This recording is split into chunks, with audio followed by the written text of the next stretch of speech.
Bon, tout d'abord, je voudrais remercier les organisateurs et les organisatrices, Aurélien Bouquier et Aurore Ramon, de m'avoir invité à ces journées pour venir présenter mes recherches. Je suis très heureux d'avoir la chance de les partager avec vous et j'espère qu'on va pouvoir en discuter un petit peu à la fin de ma présentation. Tout d'abord, je voudrais dire deux mots sur ma personne. Donc, je suis sociologue et j'ai fait une thèse qui a porté sur la question de l'accès aux soins des personnes éloignées du système de santé. Et dans ce cadre-là, j'ai fait une enquête dans des permanences d'accès aux soins de santé, les PASS, que beaucoup d'entre vous doivent connaître, en tout cas plus ou moins.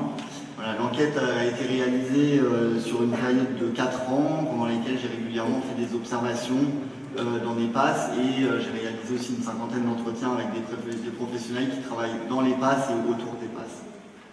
Dans mon intervention, je voudrais prendre l'exemple des PASS pour essayer de comprendre avec vous dans quelle mesure ces structures se confrontent à la question du consentement des patients.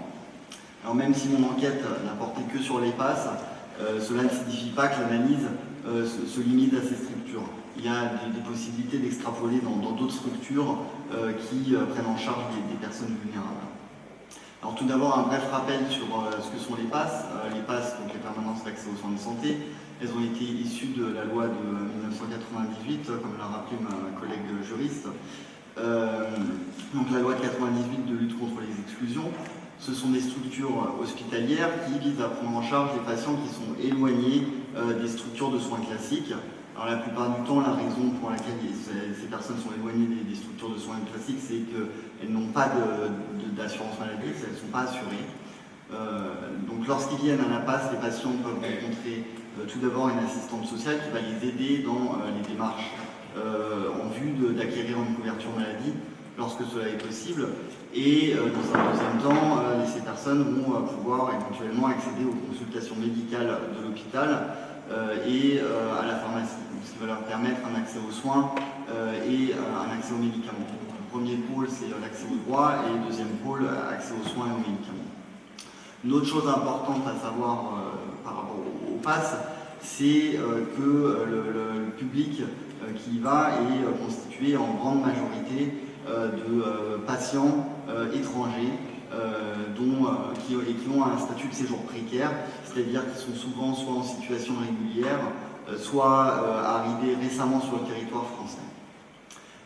Aussi, quasiment tous les patients de la PASS sont en situation de précarité et de vulnérabilité multiples. Ils sont en général sans revenus, ils ont des situations de logement très précaires, ils ne maîtrisent pas souvent ou mal la langue française et ils maîtrisent encore moins le jargon médical et la culture administrative du système de santé français. Donc, dans mon intervention, je voudrais évoquer la question de l'injonction dans l'accompagnement des patients vulnérables et du rapport entre injonction et autonomie du patient. Donc l'injonction est une dimension qui peut être très présente dans la relation de soins d'une manière générale et pour les patients en général encore plus. Alors pourquoi est-ce que cette question de l'injonction dans la relation médicale elle est encore plus importante chez les patients en situation de précarité? D'abord parce que la relation entre un patient et le médecin elle est par nature inégalitaire. Le médecin détient un savoir qu'il va appliquer au patient. Alors pour protéger de ce rapport inégalitaire, la déontologie médicale et la loi, notamment la loi de 2002 relative aux droits des patients, ont apporté l'outil du consentement éclairé du patient pour qu'il y ait un consentement éclairé. Donc il est nécessaire que le patient reçoive les informations nécessaires à l'évaluation de cette situation et qu'il comprenne ces informations. Alors, pour le sociologue Luc Boltanski, qui a mis en lumière dès 1971 les inégalités de classe qui existent dans la relation entre un médecin et un patient issu des classes populaires. Donc, dans ses travaux sur les usages du corps et la consommation médicale, il montre que le rapport entre un malade et le médecin est avant tout un rapport de classe. La proximité culturelle et sociale entre les médecins et les personnes issues des milieux favorisés offre à ces patients, aux patients aisés, un rapport qui va être plus favorable à la médecine, alors que les membres des classes populaires font face à une distance sociale et culturelle entre le médecin et eux-mêmes qui va les désavantager. Donc cette distance, elle entraîne également des pratiques différenciées de la part des médecins. Et ça a été évoqué aussi dans la présentation précédente. L'étude de Boltanski a montré que les médecins prennent souvent moins de temps pour expliquer leur pratique aux patients lorsqu'ils jugent que ces patients sont incapables de les comprendre. Donc on voit que le rapport des médecins aux classes populaires, il peut s'exercer sur un mode davantage autoritaire et va ignorer parfois la question du consentement éclairé. Alors ces travaux, ils sont assez anciens, comme je disais, c'était de 71, et il y en a eu beaucoup d'autres par la suite. Ils ont permis de sensibiliser les équipes médicales à ces questions et les ont poussés à adopter une démarche plus compréhensive dans la relation de soins. En ce qui concerne les permanences d'accès aux soins de santé, les PASS font partie de structures qui se sont spécialisées dans la prise en charge de patients en situation de précarité. Et les équipes médico-sociales adoptent souvent une pratique de soins qui est adaptée au public qu'elles reçoivent et vont essayer de favoriser chez les patients une meilleure compréhension de la situation de soins.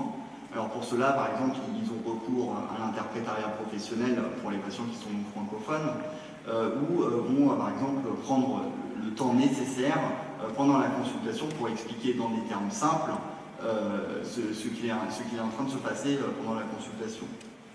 Donc dans ma thèse, c'est ce que j'ai appelé la conception du soin de la précarité. Donc cette conception, elle se base sur le fait que la médecine, à elle seule, est incapable de soigner des patients dont la situation sociale, la situation administrative ou psychologique va influer fortement sur leur état de santé. Donc l'espace du soin de la précarité, dans les PASS, a donc développé une pratique du soin médico-social, voire pluriprofessionnelle, qui va se réaliser en collaboration avec des assistantes sociales et des infirmières. Ça peut aussi être en collaboration avec des psychologues ou des psychiatres, par exemple. Donc dans cette conception du soin, il est nécessaire de prendre en compte la dimension plurielle du soin, c'est-à-dire que le soin, il va avoir aussi des dimensions administratives, des dimensions sociales et des dimensions psychologiques. Et il est nécessaire de prendre en compte tous ces éléments pour donner toutes ces chances de réussite à la prise en charge des patients en situation de précarité multiple. Donc dans cette logique, l'offre de soins s'adapte aux patients qui sont considérés comme vulnérables face à la complexité du système de santé. Ça peut être aussi par exemple les difficultés qu'ils peuvent rencontrer dans les démarches administratives ou dans des démarches pratiques pour trouver un médecin. Donc le monde du soin de la précarité va s'atteler à rendre moins complexes ces éléments. Par exemple, certaines PASS ont mis aussi en place un système de consultation de médecine générale sans rendez-vous, dans cette idée que les patients précaires parfois ne peuvent pas planifier d'aller à un rendez-vous dans 2 semaines. Et du coup, les consultations de médecine sans rendez-vous sont nées de cette idée de rendre moins compliqué pour les patients précaires ce système de santé. Donc c'est le premier point que je voudrais souligner dans ma présentation, c'est que les PASS, mais aussi d'autres structures de soins qui sont médico-sociales et qui s'adressent explicitement à certains patients, à certains groupes de patients vulnérables, tentent d'améliorer concrètement leur prise en charge par une adaptation de leur structure et de leur pratique au public qu'ils vont prendre en charge. Et cela va contribuer à rendre compréhensibles les situations de soins pour ces patients et en cela va contribuer à améliorer le consentement éclairé pour ces patients vulnérables. Mais d'un autre côté, certains éléments sont toujours bloquants et gênent l'autonomie du patient, voire son accès aux soins, également dans ces structures. Et c'est sur ce point que je vais me concentrer maintenant. Alors les dimensions dans les PASS qui gênent l'autonomie et l'accès aux soins du patient sont à chercher dans différentes directions.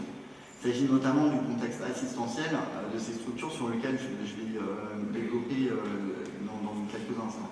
Mais juste d'abord, je voudrais dire 2 mots sur les autres dimensions qui gênent l'autonomie du patient. C'est des éléments qui ont été aussi évoqués ce matin dans les précédentes présentations. Un élément principal se situe dans un contexte qui est extérieur à l'hôpital et même extérieur au monde de la santé. C'est ce qui gêne avant tout l'insertion des patients en situation de précarité dans le système de santé. Ce sont les conditions qui rendent ces personnes précaires de manière générale. C'est avant tout parce qu'ils n'ont pas de papier, parce qu'ils n'ont pas de couverture maladie, parce qu'ils n'ont pas de logement, parce qu'ils n'ont pas de travail, que les patients en situation de vulnérabilité sociale et culturelle ne parviennent pas à s'autonomiser dans le système de santé. L'autonomie de ces patients ne pourra vraiment s'améliorer qu'à partir du moment où on leur donnera les mêmes chances que les autres patients pour vivre dans la société. Donc c'est principalement parce que ces individus ne bénéficient pas des sécurités primaires que sont le travail et le logement, qui ne peuvent pas s'investir dans d'autres champs de la vie sociale, comme celui de la santé.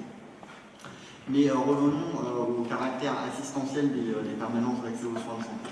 Alors qu'est-ce que ça veut dire, une structure assistentielle?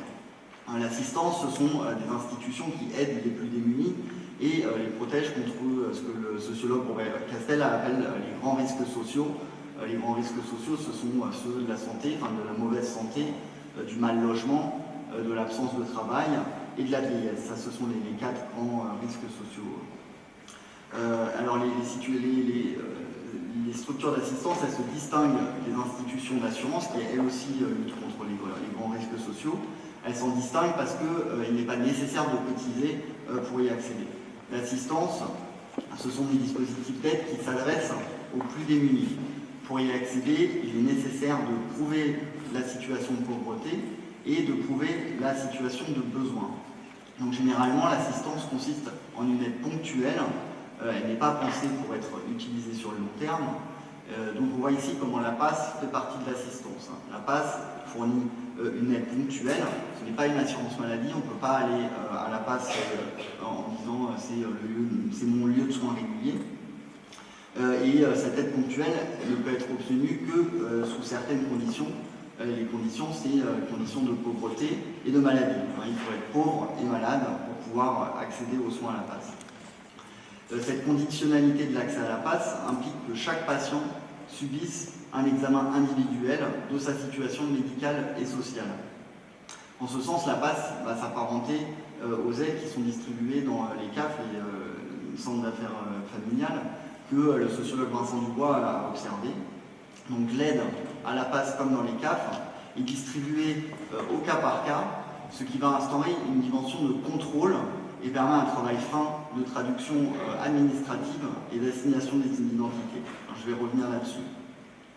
L'assistance est une institution décentralisée du pouvoir dont une partie de l'activité, je ne dis pas toute l'activité, mais une partie de l'activité va chercher à uniformiser et à normaliser les comportements pour les rendre socialement acceptables et à inculquer des normes qui sont dominantes dans la société. Et ça, c'est un élément qui va être parfois contradictoire avec l'objectif d'aider les patients vers l'autonomie et le consentement éclairé.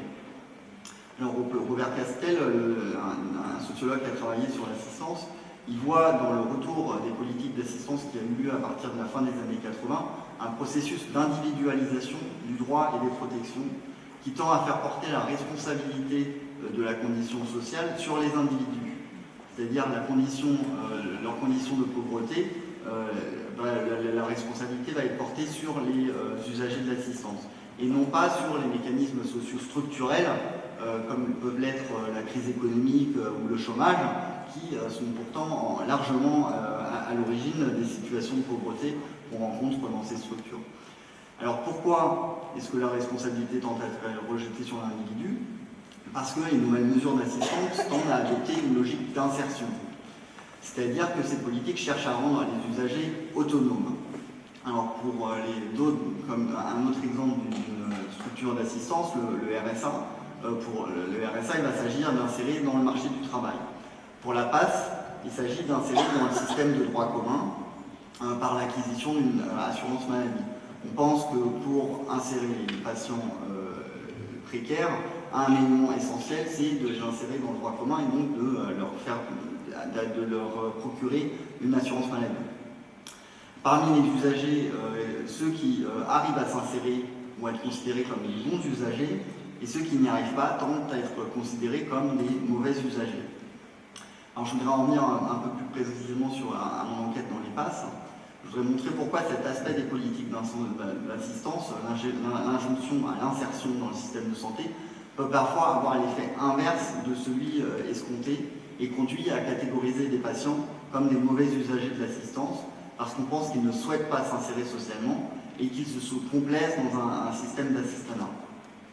Alors la recherche de l'insertion dans les structures assistentielles vise à construire un projet qui engage la double responsabilité, celle de l'allocataire et celle de la communauté. On doit déboucher sur la réinscription du bénéficiaire dans le régime de droit commun.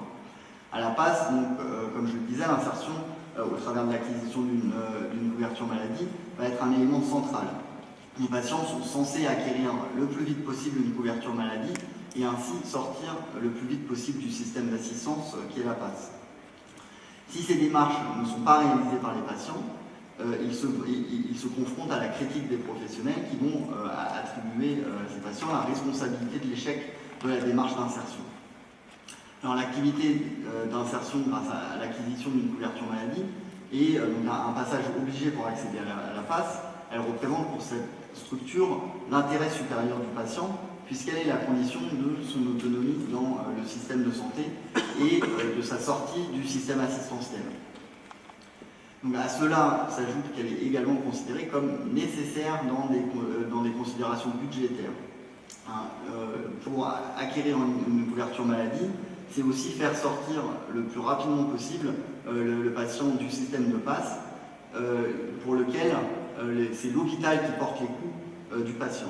Donc faire sortir le patient du système de la PASS, ça veut dire alléger le budget de l'hôpital en rendant ce patient payant auprès de l'assurance maladie, non plus auprès de l'hôpital. Donc on voit ici qu'il y a un brouillage des pistes sur ce qu'on considère comme nécessaire à l'autonomie. L'acquisition d'une couverture maladie, elle n'est pas seulement faite dans l'intérêt du patient, mais elle est aussi faite dans l'intérêt de l'hôpital. Je reviendrai aussi là-dessus tout à l'heure. Lors de mes observations que j'ai faites dans les PASS, j'ai pu voir que certains patients étaient identifiés dans les PASS comme des patients qui se moquent du monde, donc des mauvais usagers. Cette catégorie correspond à des patients qui n'ont pas fait les démarches pour acquérir une couverture maladie. Et si les patients rechignent à réaliser ces démarches-là, les professionnels des PASS vont avoir une tendance, alors pas toujours, mais c'est des choses qui arrivent, à reporter la faute sur l'individu, en oubliant parfois le contexte structurel qui conduit à cette situation. Donc, une situation que j'ai souvent rencontrée lors de mes observations concerne des patients qui ont déjà bénéficié du dispositif PASS et qui vont y revenir une seconde fois. S'il s'avère que ces patients n'ont pas rempli la condition officieuse des démarches pour l'acquisition d'une couverture maladie, qui va être demandée à chaque fois que le patient vient pour la première fois, ce patient risque de se confronter à soit un refus de l'accès à la PASS, ou au moins, et plus souvent, à des critiques de la part des professionnels. La PASS a un principe d'action qui est une passerelle vers le droit commun. Elle part de l'idée que l'insertion de l'individu dans le système de santé doit être garantie par l'État, agissant au travers de l'assistance. Et on reconnaît donc, dans cette logique que le défaut d'insertion est en partie de la responsabilité des pouvoirs publics, et non pas seulement celle de l'individu. Mais l'État tente de corriger le défaut d'insertion par le dispositif de la PASS.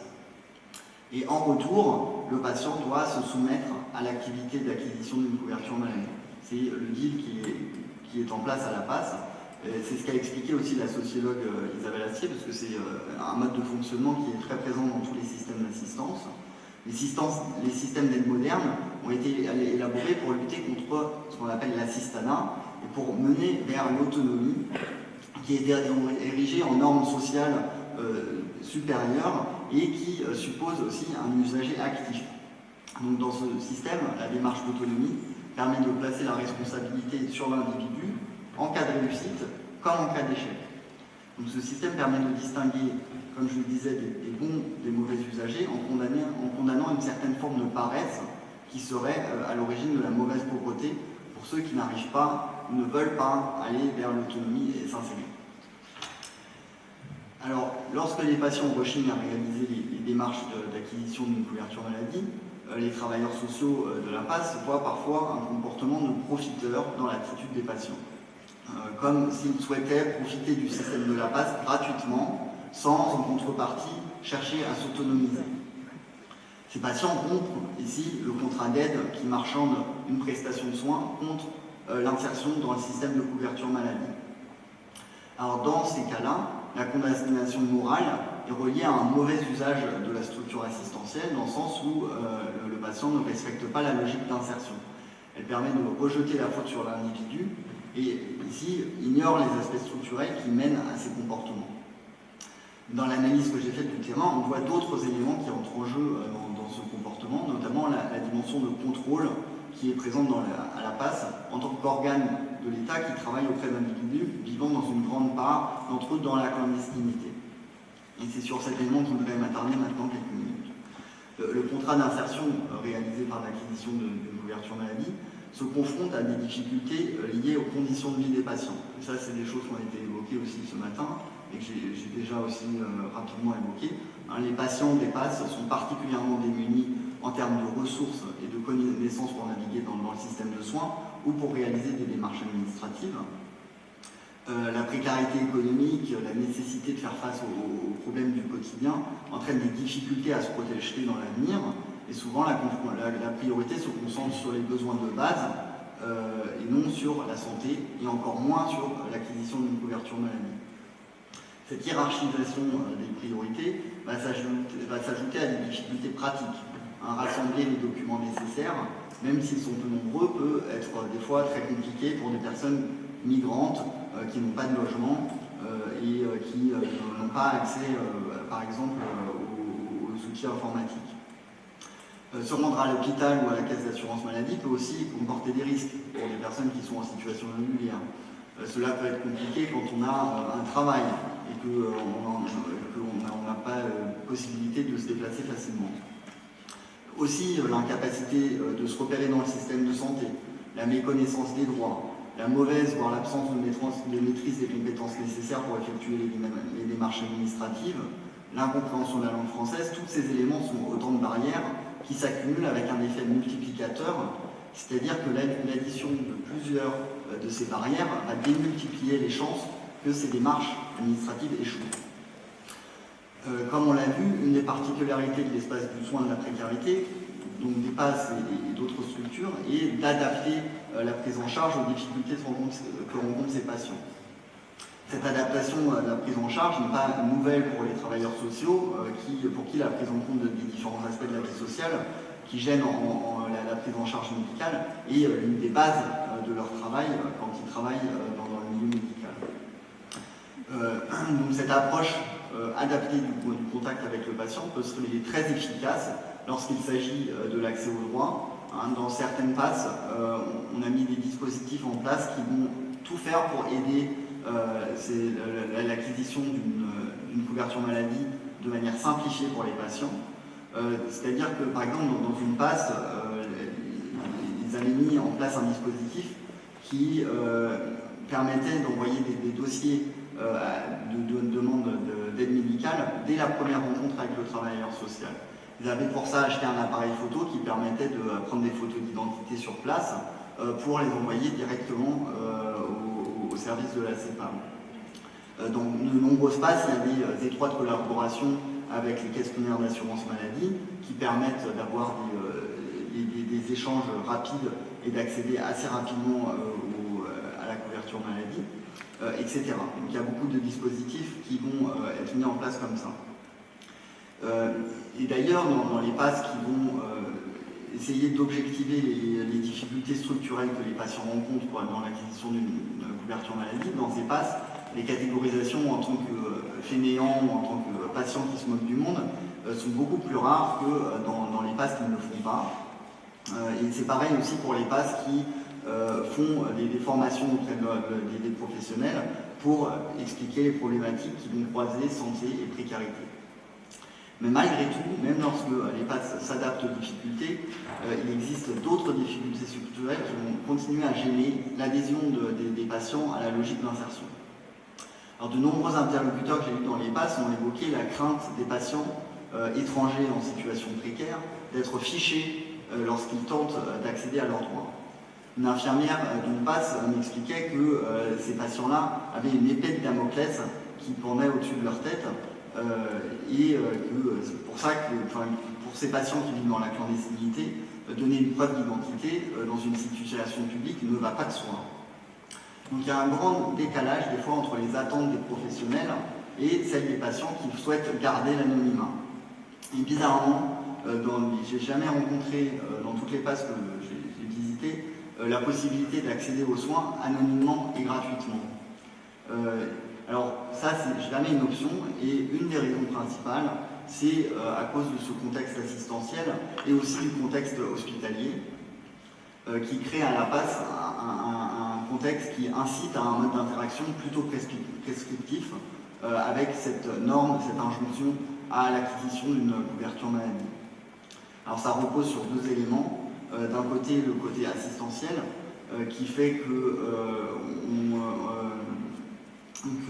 la mission d'insertion est l'élément principal de la mission principale de la PAS en tant que structure assistentielle, et de l'autre côté, la nécessité de rendre le patient solvable dans un contexte budgétaire hospitalier qui est sous-contraint et avec une grosse pression de la part des directions pour faire sortir le plus rapidement possible les patients des PAS en leur faisant accéder à une couverture maladie. Donc ces deux éléments vont renforcer cette injonction à l'accès à une couverture maladie et vont rendre la PAS un lieu d'enjeu micro-politique, dans le sens où la préoccupation pour le bien d'une personne, le bien supérieur de la personne, va s'articuler ici à d'autres intérêts, donc celui de l'assistance et de ses logiques, et celui de la situation budgétaire de l'hôpital. Du coup, une question se pose, pour moi, l'intérêt supérieur du patient réside-t-il toujours dans l'acquisition d'une couverture maladie? En adoptant une posture compréhensive, on s'aperçoit que les patients n'ont pas toujours, sinon les mêmes priorités, ou au moins les mêmes perceptions que les personnels par rapport à ça, que les professionnels. S'ils se rendent à la PAS pour obtenir des soins, la volonté d'acquérir une couverture maladie n'est pas toujours présente, même si elle l'est aussi assez souvent. La peur que ces patients peuvent avoir à l'égard de l'institution, et en particulier du contrôle qu'elles tentent d'avoir sur eux, explique en grande partie ce décalage. Cela s'explique en partie par le paradoxe qui existe entre le fait d'être en situation irrégulière et la possibilité pour eux d'accéder à l'aide médicale d'État. Alors dans les sciences sociales, on parle de l'expulsabilité, c'est un terme qui vient de l'anglais de deportability. On parle d'expulsabilité des étrangers en situation irrégulière pour qualifier la peur permanente d'être sur un siège éjectable, de pouvoir être expulsé ou enfermé à tout moment, ce que l'infirmière évoquait à travers l'image de l'épée de Damoclès. Donc pour ces patients qui sont en situation d'expulsabilité, faire des démarches pour une couverture maladie signifie sortir de la clandestinité et possiblement avec comme possibilité de se faire expulser de France. D'ailleurs, ce grand écart qui fait qu'on peut avoir une assurance maladie quand on est en situation régulière sans avoir peur de se faire expulser nécessite ce qu'on appelle une ignorance fonctionnelle entre les institutions de l'État, c'est-à-dire qu'il faut qu'il existe un mur énorme, une séparation nette entre les administrations de l'assurance maladie d'une part et les préfectures et le ministère de l'Intérieur d'autre part. Et cela ne va pas de soi. Je vais revenir dessus. Alors, une autre caractéristique des patients étrangers qui viennent à la PAS est qu'une grande partie d'entre eux est arrivée en France depuis très peu de temps, en général moins d'1 an ou moins de 3 ans, et ils ne maîtrisent ni les codes culturels ni la langue, pas plus qu'ils ne possèdent les savoirs nécessaires pour s'orienter dans le système de santé. Ils sont souvent au début de leur carrière d'immigrés et n'ont pas encore les ressources et les savoir-faire pratiques à leur vie de clandestin. Donc les réticences face à l'injonction à l'accès à la couverture maladie et à la logique d'insertion révèlent aussi une certaine vulnérabilité causée par le statut administratif précaire face aux administrations de police. Elles vont correspondre à une situation particulière qui entre en contradiction avec les stratégies qu'ils développent tous les jours dans les autres domaines de la vie afin de rester en situation de camouflage. Les étrangers récemment arrivés ont d'abord besoin d'apprendre comment on fait pour rester caché dans la société et aller à la PAS et montrer sa pièce d'identité, leur faire donner une photocopie pour avoir une assurance maladie, ça rentre en contradiction avec cette logique qu'ils ont besoin d'apprendre. Alors que de l'autre côté, pour les professionnels des PAS, les démarches administratives pour acquérir une couverture maladie sont vues comme un moyen pour les patients de s'insérer dans le système de santé et par extension dans la société. Donc il y a une incompréhension de leur part de la réticence des patients qui est presque toujours vue comme infondée ou en tout cas non justifiée. La séparation stricte d'une part entre les administrations de la santé et de la couverture maladie, et d'autre part les administrations de la police, est un postulat fondamental sur lequel repose l'action des professionnels de la PAS dans le domaine de l'insertion. Et cette séparation est assez relative, et ça pour plusieurs raisons. La première raison, c'est que les administrations de santé et les PAS utilisent dans leur travail quotidien auprès des catégories d'étrangers précaires, des catégories qui sont directement empruntées des administrations s'occupant des étrangers. Par exemple, le fait que l'irrégularité de séjour soit une condition d'accès à la couverture maladie fait que les professionnels des PAS sont constamment en train de poser des questions relatives au statut de séjour des patients, ce qui fait s'apparenter la prise en charge à la PAS parfois à du contrôle migratoire. Donc cette séparation entre les différentes administrations publiques ne va pas de soi.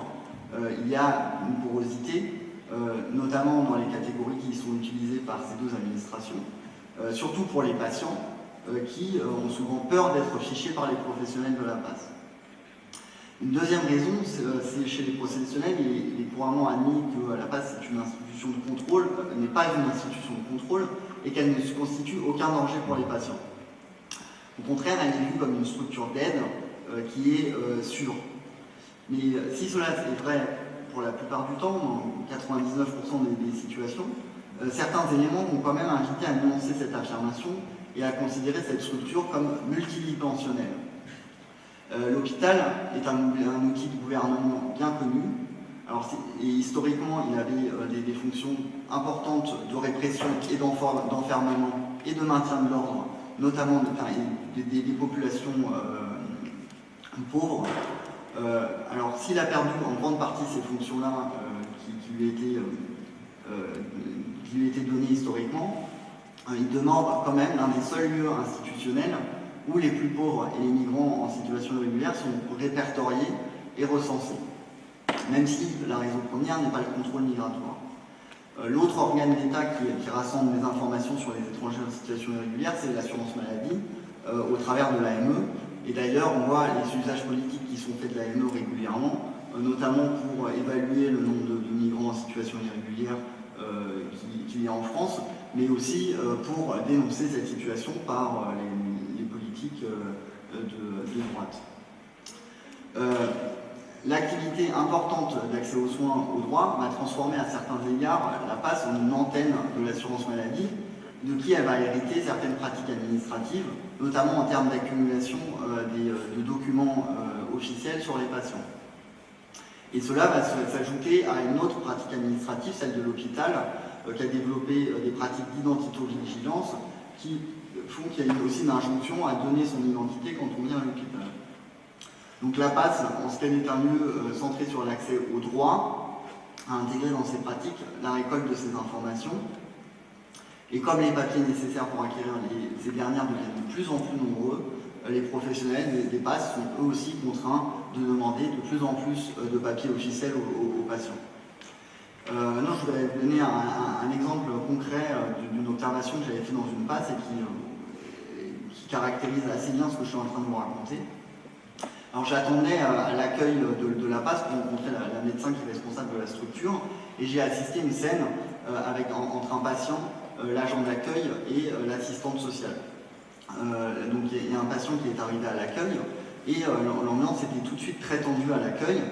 L'agent demande au patient des papiers, des justificatifs de domicile, d'hébergement, le passeport, alors que le patient était venu pour chercher des médicaments.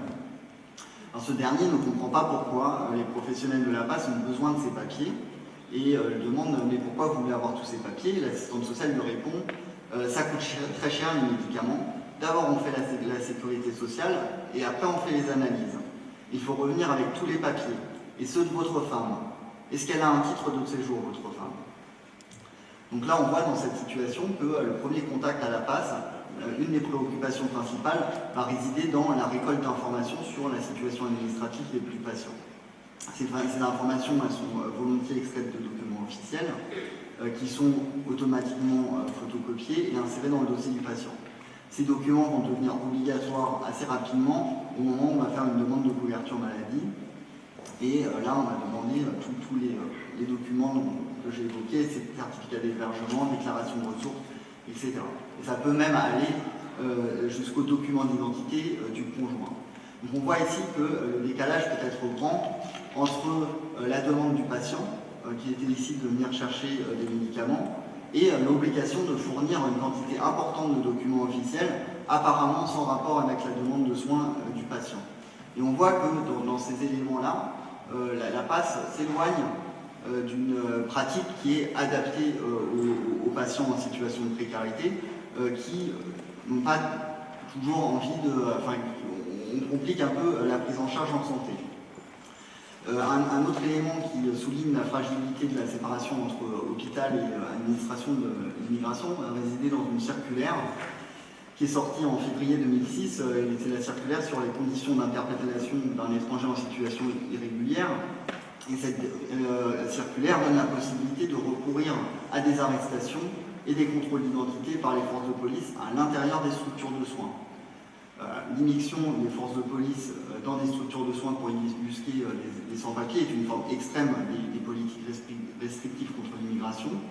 Mais si cette circulaire a été très peu appliquée, elle a tout de même fait de l'hôpital un lieu moins sûr pour les personnes en situation irrégulière et rend relative l'affirmation de l'absence de danger que les professionnels des PAS assurent pourtant aux patients. Une situation d'ailleurs m'a été directement rapportée par une infirmière qui travaillait dans une PAS et qui nous avait confessé que c'était au début des années 2000, avoir déjà donné des informations sur des patients à des policiers qui étaient venus en civil alors qu'elle travaillait à la PAS. Alors même si ces événements rapportés sont assez anecdotiques et sont rares en réalité, j'ai très bientôt fini. Pour les patients, le sentiment de danger, est bien réel, surtout pour ceux qui sont en situation irrégulière ou qui appartiennent à des groupes qui sont régulièrement criminalisés. Donc, pour finir, que ce soit en raison des conditions de vie ou de la peur du contrôle et du fichage, en raison de l'illégalité du statut administratif, il est pas rare que les patients de la PAS ne coopèrent pas à l'activité d'insertion.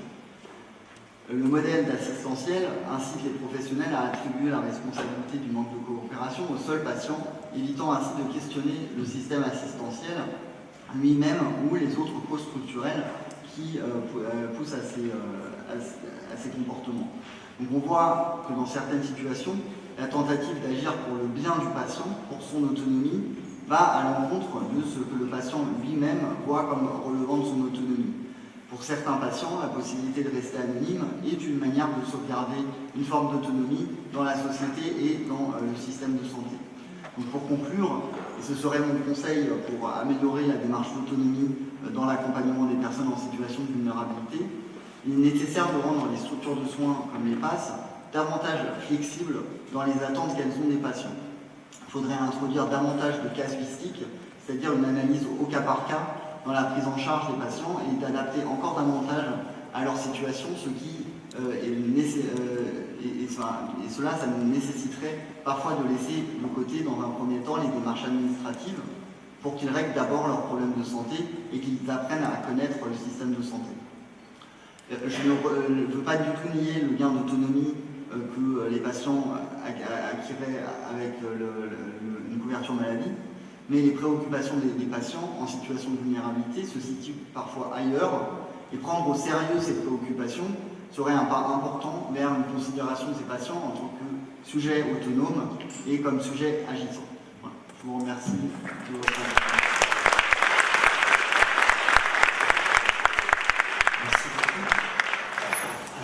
Quelques minutes pour si jamais il y avait des questions dans la salle.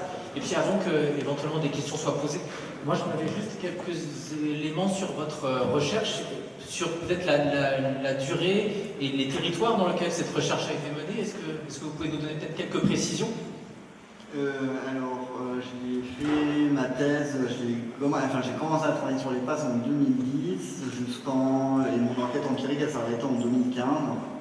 Et j'ai fait des observations dans 6 ou 7 PAS et j'ai visité en tout une quinzaine de PAS, alors à Paris, en région parisienne, et dans des grandes villes et des moyennes villes de régions, surtout dans le sud-ouest de la France. Est-ce qu'il y a éventuellement des questions et puis sur cette interaction entre les missions d'accompagnement et celles de contrôle, hein, c'est des antagonismes et c'est des éléments de la réflexion éthique qui sont quand même assez centraux. Alors est-ce qu'il y avait éventuellement des réactions sur ce travail de recherche? Vous parliez d'une circulaire là qui m'a... Ah oui, excusez-moi. Oui, c'est vrai que Clotilde Rouget-Maillard, donc je suis médecin responsable de la PAS ici à Angers. Vous avez cité une circulaire là qui m'a... La circulaire de 2002 sur le contrôle et l'arrestation des... Oui, voilà. Est-ce que vous pouvez nous en dire un peu plus? Parce que je connais pas ce... Je sais... Enfin, je connaissais pas ce document et je sais pas, il doit faire référence à une... alors c'est une circulaire qui a été mise en place par Sarkozy sur le contrôle et l'arrestation des étrangers en situation irrégulière et qui a élargi en fait le domaine d'action des forces de police pour pouvoir arrêter. Alors après, j'ai pas en tête exactement ce que dit la circulaire, je ne sais pas si les juristes... Oui, mais une circulaire ne peut pas élargir l'action de la police, rassurez-vous. Elle est interprétée comme telle, mais une circulaire, en France, heureusement, n'a pas de valeur, c'est un torchon, hein, ça peut servir pour aller aux toilettes, mais pas pour autre chose.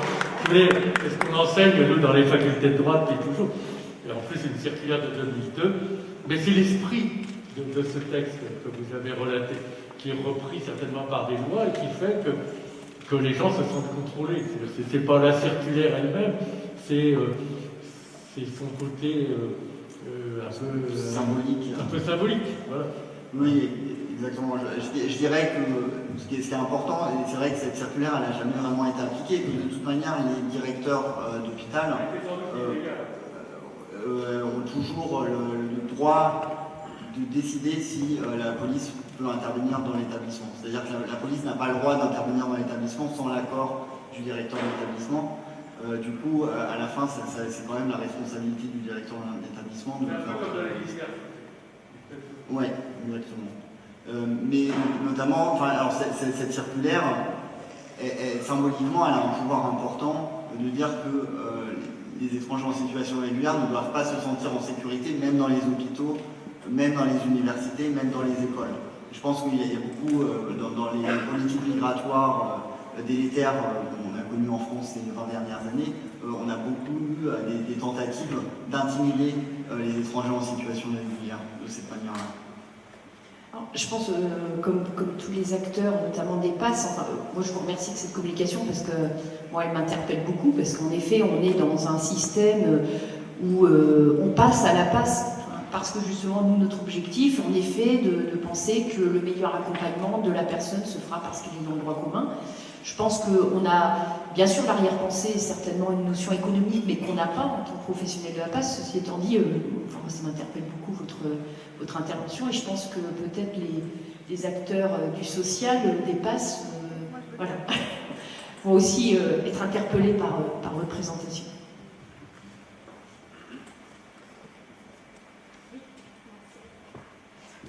Oui, donc moi je suis assistante sociale sur la PAS du CHU d'Angers.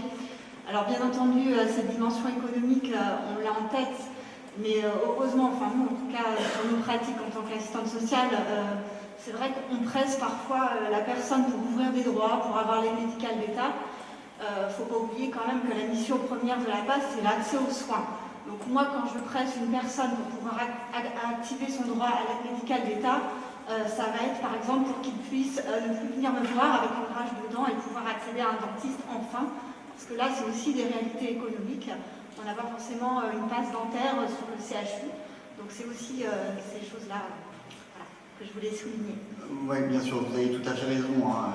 J'ai essayé de présenter ça dans ma présentation. Je ne voulais pas dire que ne pas accéder, enfin que la couverture maladie n'est pas essentielle pour les personnes. Évidemment, la passe permet aussi un panel de soins qui est très restreint. Avec des contraintes, on n'a pas de liberté de choix de médecin, on a un panel de médicaments assez restreint, on est obligé d'aller à l'hôpital pour aller aux soins, pour accéder aux soins. C'est pas du tout une situation idéale, et évidemment de pouvoir s'autonomiser dans le système de santé grâce à une aide médicale, c'est certainement dans l'intérêt du patient. Bonjour, merci de votre intervention. Donc moi, je suis responsable d'un centre d'accueil de jour pour les publics sans domicile fixe et migrants sur Angers. Et il y a une dimension supplémentaire que je souhaiterais rajouter, c'est aussi la non-connaissance du dispositif. Les personnes migrantes arrivant en France ne connaissent pas notre chère sécurité sociale. Et pour certains, en France, accéder aux soins de santé, c'est gratuit. On a une carte verte, on peut aller se faire soigner, c'est gratuit. Et je trouve qu'il est aussi intéressant de prendre en compte cette dimension, et donc dans un souci d'information, souci pédagogique, peut-être de leur présenter aussi ce que c'est qu'une sécurité sociale, comment ça fonctionne, que c'est pas gratuit, qu'on la paie, et que tout se paie, et que donc à partir de ce moment-là, ils peuvent être un petit peu plus vigilants aussi à solliciter ces dispositifs de sécurité sociale, ces MUAME, pour aussi participer à cet effort. Je tenais à le rajouter parce que ça fait partie des choses où on a formation collective, où on fait des informations collectives sur cette présentation-là, et on s'aperçoit vraiment qu'il y a une méconnaissance et une représentation de le soin en France est gratuit, alors que on sait tous que ce n'est pas vrai. Juste deux mots par rapport à ce que vous venez de dire. C'est tout à fait vrai, le soin n'est pas gratuit. Après, dans les permanences d'accès aux soins de santé, dans les textes légaux qui existent, dans les circulaires sur les passes, dans les textes de loi, ce dispositif a toujours été présenté comme un système d'accès aux soins qui doit être proposé de manière gratuite aux personnes. Le terme de la gratuité est un terme qui est utilisé. Alors effectivement, c'est payé, mais c'est pas payé par les usagers. Et ça, pour moi, c'est quelque chose qui est aussi important à rappeler, ce principe de la gratuité, parce que souvent, dans énormément de passes, la pression budgétaire dans les hôpitaux fait qu'on a besoin de rendre le dispositif de la passe comme un dispositif qui ne coûte pas trop de sous et qui éventuellement pourra ramener des sous en fabriquant des patients assurés, et qui fait parfois complètement oublier le principe de gratuité. J'ai vu de nombreuses passes où le principe de gratuité n'existe pas, c'est-à-dire qu'à partir du moment où on n'a pas de possibilité d'accès aux soins, il y a des systèmes de blocage des factures où on va bloquer les factures le temps que la personne accède à une couverture maladie. Mais malheureusement, pour ceux qui n'ont pas de possibilité d'accéder à une couverture maladie, la passe leur est fermée. Il n'y a pas de possibilité de gratuité, alors que c'est dans les textes de loi sur la passe. Jean Ricourt, moi je suis médecin à la passe de Rennes. Donc je vous remercie pour cette intervention-là, parce qu'effectivement ça ouvre aussi les yeux. On a l'impression d'être inconditionnel et d'ouvrir l'accès à la passe à tout le monde, alors que effectivement moi je vois qu'il y a des populations qu'on n'arrive pas à avoir, probablement à cause de cette question d'anonymat en fait à la passe. Je pense notamment à des populations de jeunes maghrébins qu'on voit beaucoup à la rue. Je pense qu'à Paris il y a beaucoup de ces problématiques-là, où il peut y avoir des petits problèmes de santé et ils ne viennent pas du tout nous voir alors qu'il y a des besoins. Et c'est vrai que c'est compliqué de pouvoir... ils vont changer de nom régulièrement ou donner des informations différentes, et d'avoir cette confiance avec ces populations qui sont très fuyantes, qui vont bouger à droite, à gauche, et qui aussi ont des idées un peu préconçues justement sur le fait peut-être qu'on va donner des informations à l'État. Et c'est vrai que c'est compliqué de pouvoir travailler avec ces personnes-là, mais merci beaucoup en tout cas de faire réagir par rapport à ça. Arrivé d'autres remarques ou questions? Bonjour, Emmanuel Audry, je suis médecin généraliste sur Angers, dans un quartier prioritaire politique de la ville. En fait, moi, j'avais une question à vous poser, mais en fait, j'avais en plus envie de rebondir sur ce qu'avait dit Gilles Mathias sur la notion de gratuité, et qui pour moi est importante, mais avec aussi, je trouve que c'est aussi important que vous disiez, de préciser quand même que c'est gratuit, même si ce ne l'est pas, parce que certaines personnes, notamment des politiques, peuvent s'engouffrer dedans en disant, mais dans ces cas-là, on les fait quand même payer 1 euro, 2 euros symboliques. Mais cette avance de frais qui pourrait faire dire que finalement les gens aiment moins consulter aux urgences, ça accentuerait les inégalités et les freins d'accès aux soins. Donc je trouve que cette notion de gratuité et aussi de rappeler aux gens que le soin n'est pas gratuit, c'est important, mais il faut toujours y aller avec des pincettes et attention à ce qu'on peut peut ramener ensuite par la suite. Voilà. Et puis aussi, moi je voulais savoir en fait, initialement, est-ce que vous avez eu un retour des gens que vous aviez rencontrés, interrogés, des professionnels des passes que vous avez rencontrés, sur les difficultés ou les choses que vous pointez, et si vous avez mis en place des actions pour essayer de lever aussi ces freins, en fait, finalement, de bien soigner le patient. Je sais pas, des affiches, des choses qui reprécisent bien qu'en fait c'est un lieu de soins et qu'il n'y a pas la police qui vient, voilà. Est-ce qu'il y a des choses que tu as montées pour travailler un petit peu sur la connaissance, sur ce qu'on dit la littératie pour les patients, sur la complexité du soin et des démarches de soins en France? Est-ce qu'il y a Alors, je n'aurais pas la prétention qu'il y ait des changements qui ont été la suite directement de mes travaux, mais par contre, comme je disais, j'ai pas mal étudié la construction d'un espace du soin de la précarité, en commençant par la création des centres de soins gratuits de Médecins du Monde et Médecins sans frontières dans les années 80, jusqu'à la construction des passes et le développement d'une médecine qui s'est centrée sur la prise en charge de la précarité.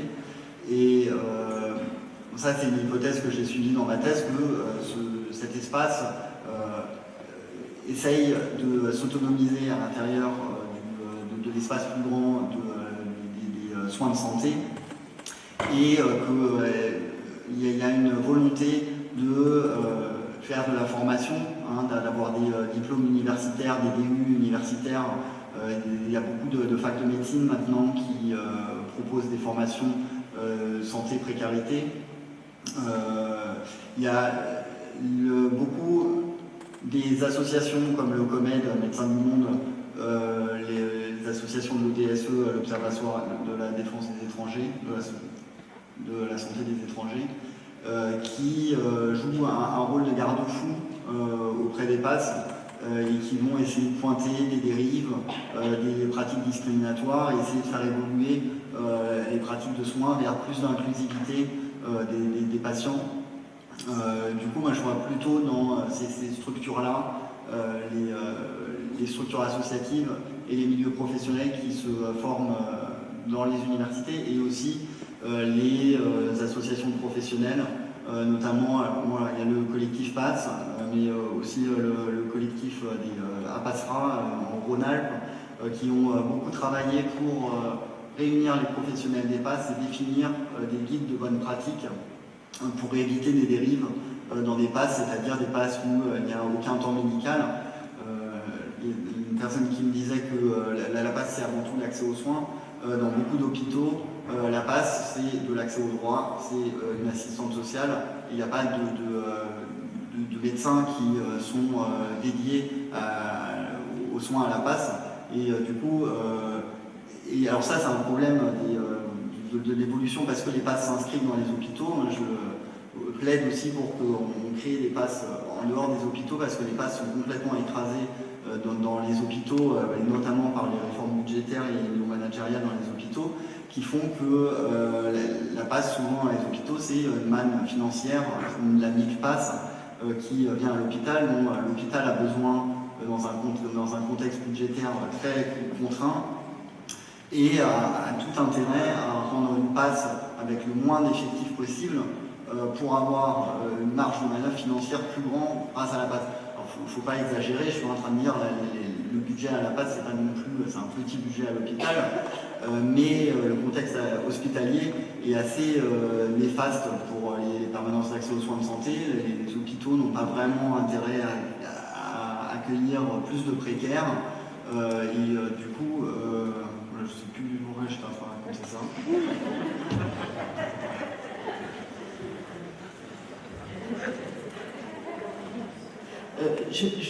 Moi je suis cadre de l'action sociale depuis de nombreuses années, j'ai travaillé dans plusieurs départements. Cette question de la gratuité, elle devient, je trouve qu'elle est appréhendée de manière très différente depuis quelques années, et ça revient au texte de loi par rapport à une époque, les années 2005, où justement il y a eu une évolution des mentalités. Alors qu'on soit sur du pédagogique pour expliquer aux gens qu'en effet ce n'est pas gratuit, mais c'est peut-être la sémantique qui est à retravailler, pour qu'on soit quand même sur une notion d'accessibilité aux services de première nécessité, comme le social, le médical, sur un accueil inconditionnel, en maison départementale des solidarités ou en circonscription, quels que soient les départements, toutes les personnes peuvent venir de manière inconditionnelle. C'est pas toujours facile, parce que des personnes qui n'ont pas de droit, quand on les met à la rue, un travailleur social n'est pas formé pour faire ça. Donc c'est souvent dur, mais pour autant il y aura de l'écoute et il y aura un accueil. Donc on a cet aspect pédagogique à avoir vis-à-vis des personnes par rapport à la compréhension d'un système, par rapport à la compréhension d'un fonctionnement. Je rappelle les écarts entre leur pays d'origine et le nôtre, qui est d'une lourdeur administrative, je pense qu'il les dépasse quand même grandement. Mais au-delà de ça, je trouve que le paradoxe que vous venez mettre en avant là, c'est bien cette question d'une évolution quand même des mentalités qui vient mettre en questionnement, pour moi, la question de l'aide et de l'écoute auprès des plus précaires. Et du coup, comment on est auprès d'eux si on doit leur demander un certain nombre de papiers, alors que l'attente, elle peut être dans un premier temps de l'écoute, d'une prise en compte de justement cette dimension humaine pour créer ce lien, créer justement cette relation d'aide, cette question de la restauration aussi, du regard qu'on peut avoir sur quelqu'un où il va se reconnaître et où quelque chose peut s'amorcer derrière. Si on oublie cette part de l'humain là, et je pense qu'il y a eu des évolutions depuis 2005, parce que moi j'ai exercé à une époque où personne ne demandait quoi que ce soit et on pouvait faire à peu près ce qu'on voulait sur les territoires avec tous les publics. Tout a été formaté avec aussi beaucoup plus de normes. Donc où est-ce qu'on va retrouver cette part de l'humain, cette notion du temps? Parce que l'humain, il ne se crée pas en 5 minutes. La relation d'aide, elle ne se crée pas en 5 minutes. Donc si on ne revalorise pas cette notion de la rencontre, tout simplement d'un humain avec un autre humain, avec cette restauration du lien et ce besoin de temps, et qu'on l'inscrive vraiment quelque part, je pense qu'on ira tout doucement vers des glissements que moi je ressens depuis ces années-là. Merci. Je voudrais juste peut-être dire deux mots sur le principe de gratuité.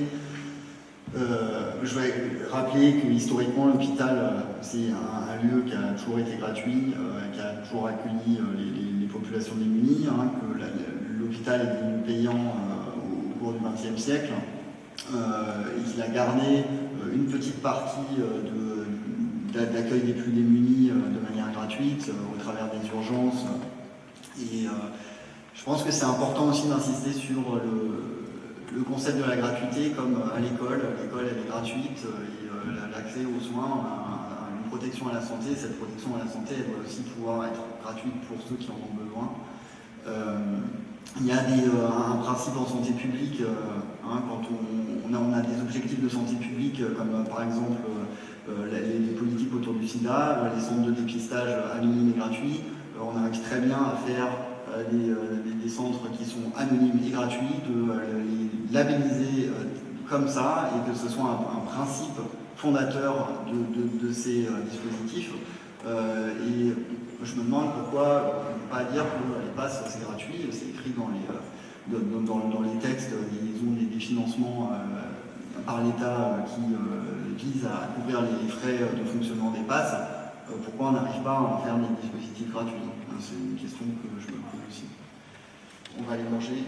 Alors, juste, c'était vraiment très très bien, je vous remercie. Je pense qu'on peut résumer peut-être un petit peu sur la question du cas par cas et la casuistique que vous évoquiez. Il faut faire un petit peu au cas par cas et on ne peut pas forcément généraliser. Pour ce qui est de l'anonymat, en médecine, quand on fait des suivis, c'est vrai qu'on a besoin d'avoir un petit peu les noms, parce que ce sera toujours un petit peu... voilà, donc... on pourrait engager un débat là-dessus, mais effectivement, on va avoir le temps. Et puis, les conditions d'accès, par les urgences, je connais le grand secteur où il n'y a pas de conditions d'accès, donc je leur joue. C'est pour ça que je dis ça.